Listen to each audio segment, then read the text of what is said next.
Everybody, welcome. This is episode 26, and in this episode of my podcast, I am very pleased to welcome Maja Nesdale, who is an architect and director of Arcadis, a huge global practice, a leading global partner, as they call themselves. Maja, welcome. To introduce Maja, if I may. Maja, am I right in saying Arcadis, saying stroke what I read earlier, Arcadis over 250 offices worldwide, is that right? And Which counting, is I suppose, yes. Yes, which is brilliant. And the key thing, I suppose, the ethos that I've read into about Arcadis is they say they have a local presence on a global scale, which is brilliant. That's right, yeah. And Well, you yourself, Maja, you are experienced architect within academic research innovation sectors. Is that right? All over the world, basically. I guess my profession, I'm an architect and a principal at architecture and urbanism at Arcadis. But I guess from my experience, I've always really worked in more of an urban scale, focused much more on the knowledge economy. So anything that relates to research, innovation, but also that kind of blended mixed use that makes places attractive to talent and people. Okay. And so going on from that, what are the projects you're involved in kind of currently then to talk about some live work that you're currently working on? Talking locally, I suppose we have some amazing mixed use projects going up and down the country at the moment, whether they're healthcare focused as an anchor or whether they're life sciences focused or even academic research focused. We find that actually that can be a real catalyst for development, that kind of innovation-led development. So we're working on a really interesting project with University of Warwick, for example, in the Midlands, mixed-use development there. Some of the biggest and most important healthcare projects up and down the country. We're delivering Project Boreal near St Pancras in London. So that's the new Moorfield Eye Hospital. And lots of things in between. So lots of exciting stuff going on. One of the big things I've seen recently, which came up on the socials and on your own website, I don't know if you were involved in this directly or just the company-wide, a report, fascinating, I will say. I read a 10 question report, the design perspective. Is that right? That's right. We just launched it last month at MIPIM. Oh, okay. It is very new. Yes. That's brilliant because it's so very different to anything that I've read before. Good to hear. And it's clearly gaining lots of exposure and traction because you're delving into some key questions. Yeah, and I guess it was really important for us as Arcadis to set the tone of who we are as designers. We are a big multidisciplinary, multinational, global firm. Ranging across all sectors of real estate, asset focused, consulting, engineering, design. But from a design perspective, we really needed to set the tone of what we were about. So this document, we hope, is going to be the first of many. It is the first ever design perspective, but we hope we'll do it every year. And we wanted it to be about, understanding that we are designers, architects, urbanists, interior designers within a big multidisciplinary firm like Arcadis. The impact that we can have across the design spectrum is really quite big, but can also be can lose focus. So what was important to us was to create something that was evidence-based and actionable, based on 10 big questions we're hearing daily from our clients. Okay. So this was something driven by yourself or driven from the kind of request of others? A bit of both, I suppose. Yeah. By ourselves, for sure. It was something that we knew that we had to, as I say, to set the tone of who we are as designers. Arcadis 2 years ago very quickly became the second largest architecture firm in the world. Yeah. Okay. So with that comes some responsibility. But also, we have incredible portfolio, talent, clients that we work with. And because of that kind of global reach, we understand those kind of finger on the pulse questions that are being asked, whether that's what is the future of data centers? How do we create sustainability at scale? What is the concept of resilient urbanism? These are really quite big questions that we have to try and answer if we're going to create successful cities and communities. Brilliant. Well, it's like I say, it's hopefully alone this podcast, this conversation will raise the profile of this report, and I will like to share it further as well, because it's the sort of thing that needs to be seen. And like you say, if you're doing this now on an annual basis, and this is the first of which, then let's shout about it as much as possible, because it's hugely informative, which was the whole premise of you doing it, basically. Yeah. So going back to you as an individual, as an architect, as a principal at this huge global company, you've been there, am I right in thinking, a couple of years? Is that right? Was it May? Yeah, so in total about 3 years. Part of Arcadis for about 2.5. Yep. It's been an incredible time being a part of Arcadis, integrating into a company like Arcadis. As I said, multidisciplinary, multinational, but incredibly local. When you have that many individuals working together, you need to create clusters of people that are either based around subject matters or passions or sector types or client types, and we have that.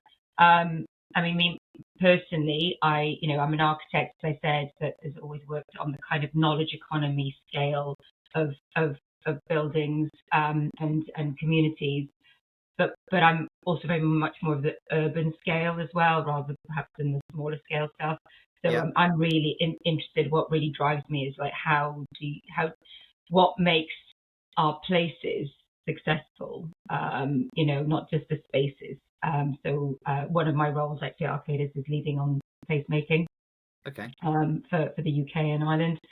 But beyond that, like how do we bring in all of our expertise to create investable, resilient, successful places? That's what really drives me. Is it just from my point of view? Do you find it coming into such a huge organisation?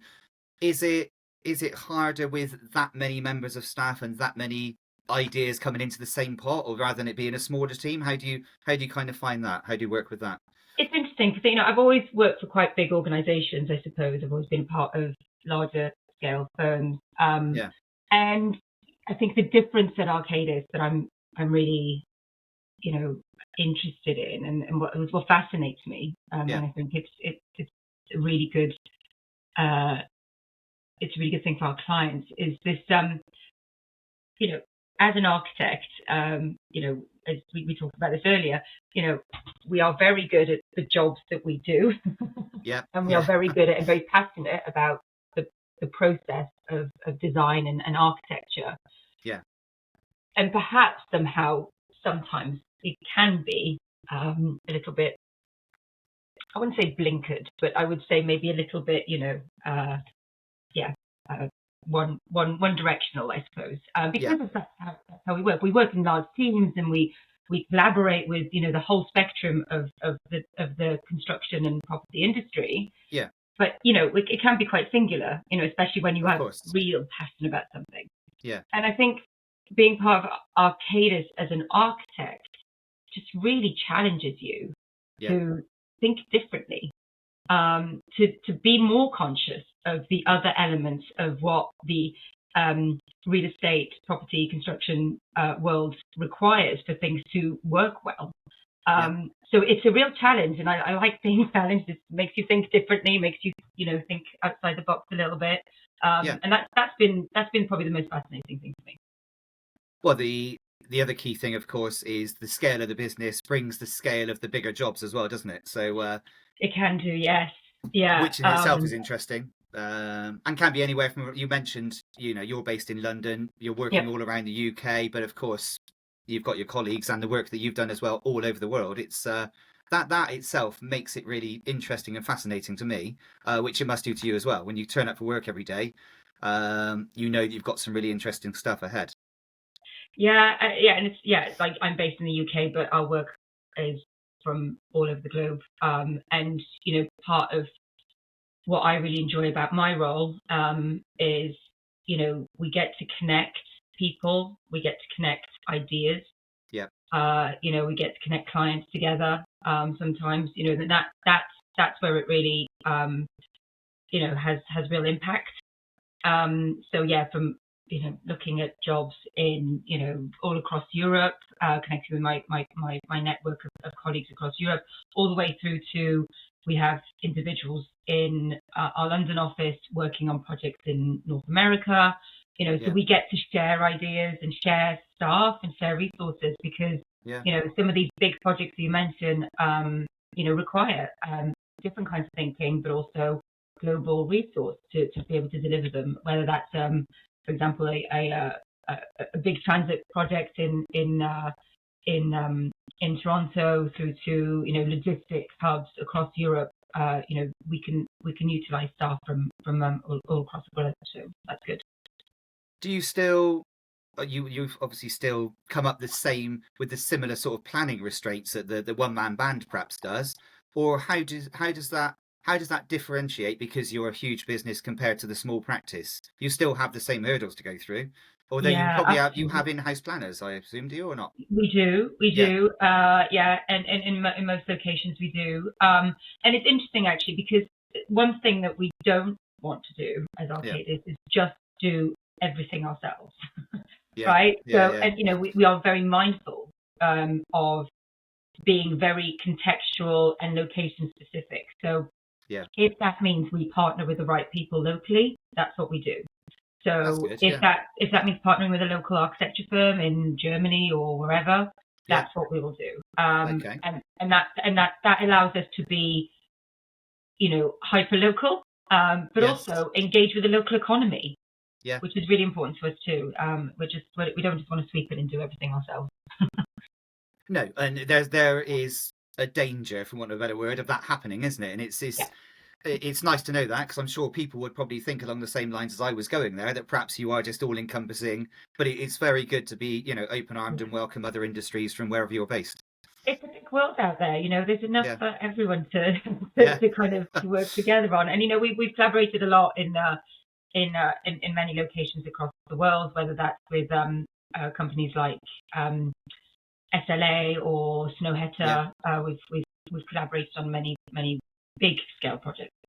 Okay, so obviously team wise, I don't know. There's tens of thousands of staff, isn't there? That's Arcadis employ across the world. But is the London office where you're based? Is that fair? Is that a fairly small team where you all work and kind of live and do things together ultimately?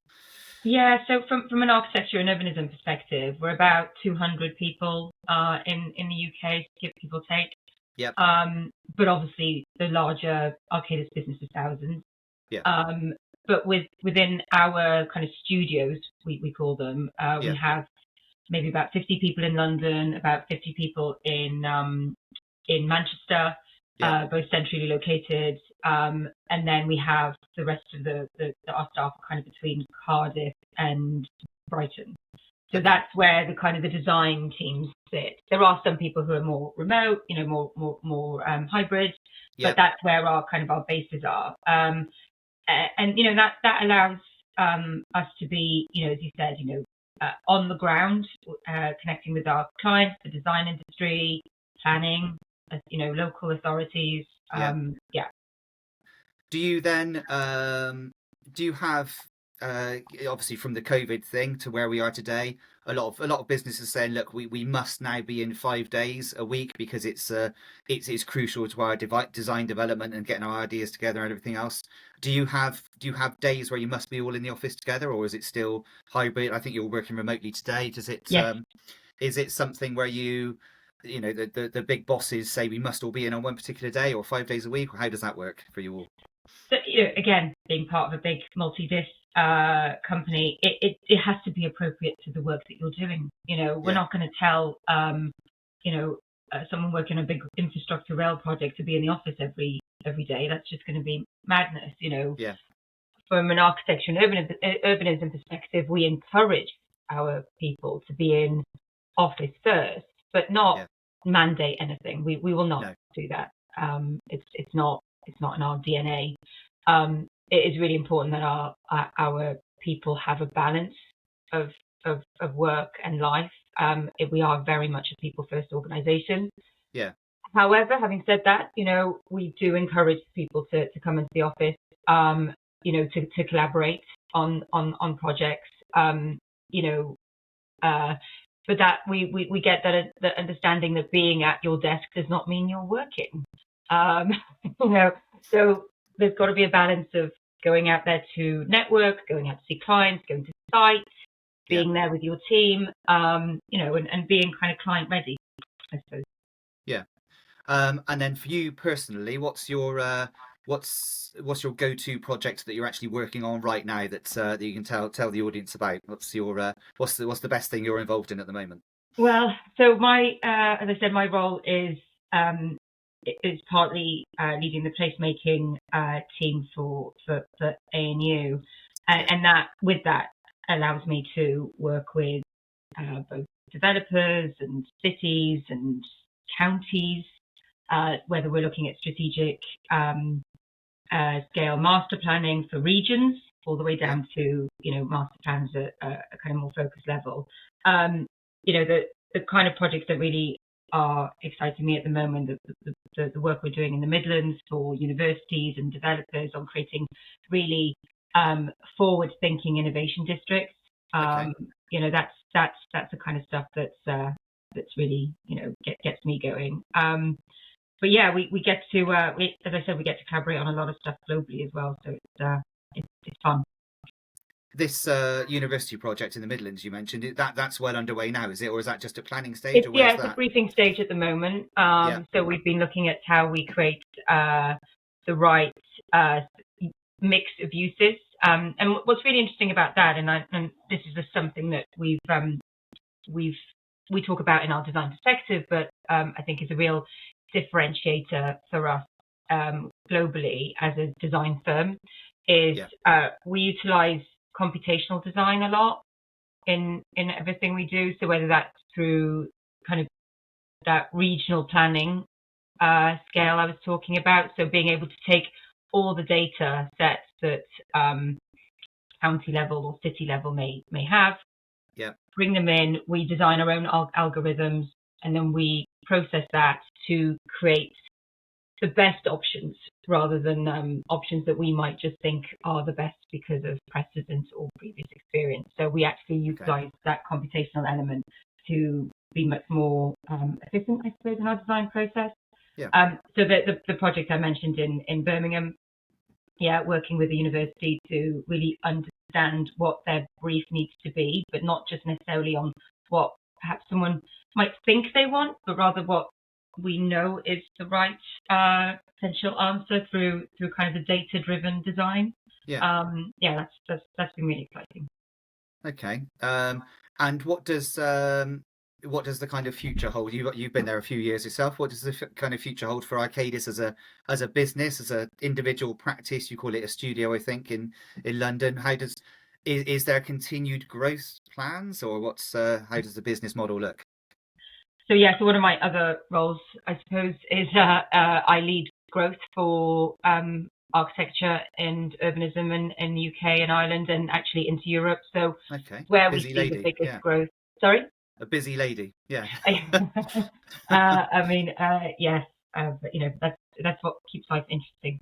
But so actually, where we really see the growth happening, I mean, I mentioned the Midlands. There's a lot of work going on around there, in particular because of HS2 landing into central Birmingham. We see a lot of investment coming into the city centre. We're already there. We have big presence, so really a big focus on that, whether that's residential, office, innovation, and other sectors, and also quite a lot of growth across Europe. From the UK, from a design perspective, we have a lot of work, obviously, in things like data centres that is growing. That will continue, but really other sectors that we're seeing, an uptick in, perhaps, residential, the market, depending on interest rates, we'll just have to see how it goes for the rest of the year. But where we do see an uptick is in hospitality. Okay. Across Europe. So we think that there's going to be a lot of work coming from that. And it's just making sure that we also are there for our global clients. So we have a key account program in Arcadis, and wherever our clients are, wherever our key accounts are, we are there with them too. So whether that's providing, everything from PMO, project management services, all the way through to architecture, all the way through to engineering, we're there with them. And I think that's just that continues to grow for us. And you mentioned, we haven't really spoken about residential projects. So you mentioned residential there as something that you kind of skirted around. Is that part of your remit, not you personally per se, but residential schemes? And I take it these are on a slightly larger scale than extending a 3-bed semi, for example. But, So they tend to be quite large. So we've actually got so if healthcare is perhaps our biggest business, followed closely by education, the living sector is right there. We've delivered some really big residential schemes up and down the country over the past few years, Corkfield and Edgbaston and Birmingham, down to Station Hill in Reading. Some parts of some really important mixed use developments. And I think what's happening with that kind of built to rent sector in the UK, but perhaps it's we'll see where it goes. As I said, interest rates one thing, the Building Safety Act is another. So there's some stagnation, I suppose, in that area in the UK. But really, it's a new kind of growth area in Europe. So delivering housing across some of the countries in Europe, they're looking to the UK actually for examples of where it's been done and delivered well. Okay, yeah. And again, I suppose that is where it's quite daunting for you, perhaps as an individual, thinking about how you would carry off residential schemes across Europe. But that's where you have the global reach and the local presence. That's where this really kicks in. Yeah, and we have registered architects across Europe. And again, that comes to collaborating with those right partners across Europe as well, those small to medium firms as well. Yeah.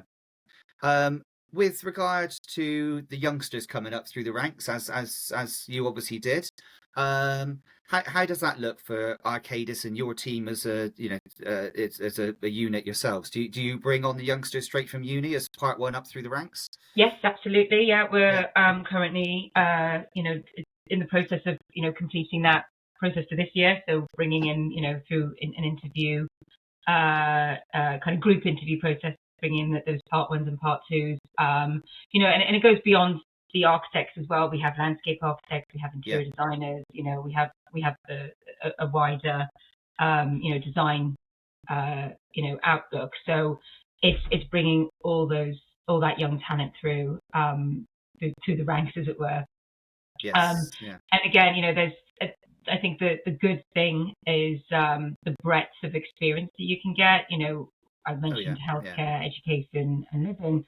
We also have workplace, retail. So it's the opportunity to get a broad experience very early on some big projects. Actually, fabulous place to start your career. I'm sorry.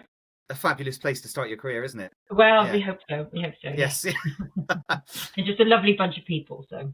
Well, that as well. Yes. Yeah. We've talked about the level of work that you do, the different disciplines you're involved in. With regards, I was talking like education, and obviously you've worked on this university scale stuff. Just sticking with residential slightly, is it because lots of practices either will only deal with new build or existing properties and refurbs and so on and so forth? Are you, judging by the scale of the work you do, I presume you're all new build, are you? No? Not at all. No, okay. Actually, it's one of the things I say quite a bit. I think as architects now, we're not in the business of designing new old buildings. Yeah. Right. Okay. Yeah. And what does that mean? It's we shouldn't necessarily just be thinking about designing new, we should always be questioning whether we can repurpose first. Build new or renew is a huge question, and I think we challenge ourselves quite a lot to think in that way. A lot of our projects actually are retrofit, refurbishment, what have you, whether that's change of use or whether that's existing use. It really it shouldn't matter. We have done some office to resi conversions. We have done some office to labs. Okay. So I think that question is a big one. How we can effectively look at our existing assets in the city, in the cities, to retrofit better. Yeah, lovely. That's interesting, and we could talk all day about that. It's I presume I may be very wrong, but do you have I would assume that a pipeline of work is never difficult to come by, shall we say?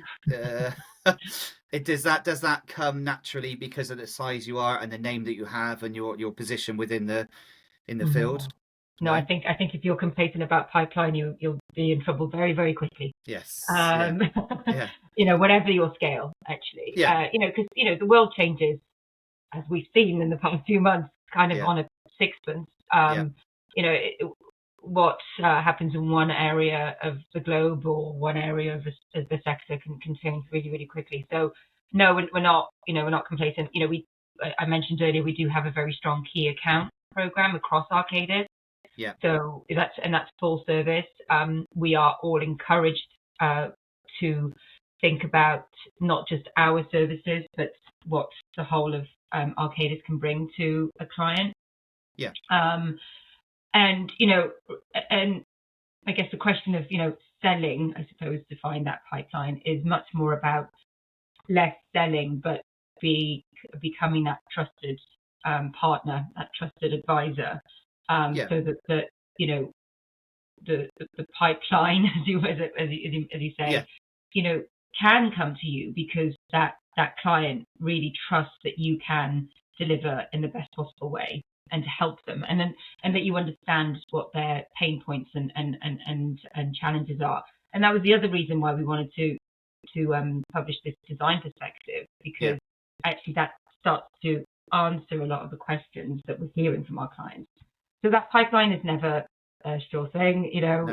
You've always got to look in new markets, in new territories, in new client types. We're all of us are always working really hard on that. That's refreshingly very nice to hear, actually. And like you say, it's genuinely brilliant because I've been doing this a very long time, and it's from the small practice, the one-man band, that I think the way you worded it, as you said just now, was not selling your services, but actually marketing them in a way that it's a two-way thing, isn't it? What can you do for me, rather than just look, we're massive, well, this is what I can do for you. It works both ways, doesn't it? Absolutely. And one of my favorite sayings is people hire people. Absolutely, very much so. So absolutely. That's how we have to operate. We have to make sure that at every level and at every peer-to-peer relationship. And you mentioned some of the young talent coming through.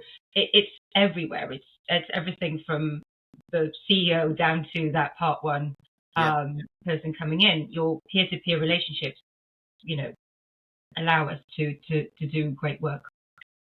Yeah. Well, excellent. And all credit to you personally, and the background that you've had and how you've come up through the ranks and to the position you hold today. A very busy lady, as I mentioned earlier. You have it's important work that you do, and I think it's fascinating, the projects you're involved in, and all credit to you and your colleagues as well for the things that you do on a daily basis. It's genuinely fascinating. Like I say, I'm touching 3 decades of working within this space, and it's always nice to hear from different people, different organisations, and share stories of all shapes and sizes. It's brilliant, and I'm genuinely, personally, very grateful that you've come on to my podcast today. It really means a lot. It's my business, it's my podcast, and it's you're taking your time to share your story. And I from a personal note, forget everything else, but I genuinely thank you for doing that. Oh no, thank you. It's been So, lovely. no, well, Maya, if we, I think we've covered a lot of subject. Yeah. We were talking for half an hour, which is brilliant. The audience will, I'm sure, be very grateful for everything that you've shared. And Maya, I leave it to thank you again for coming on and for sharing your story with us. No, thank you, Nick. It's been a delight. It's been a lovely start to the morning.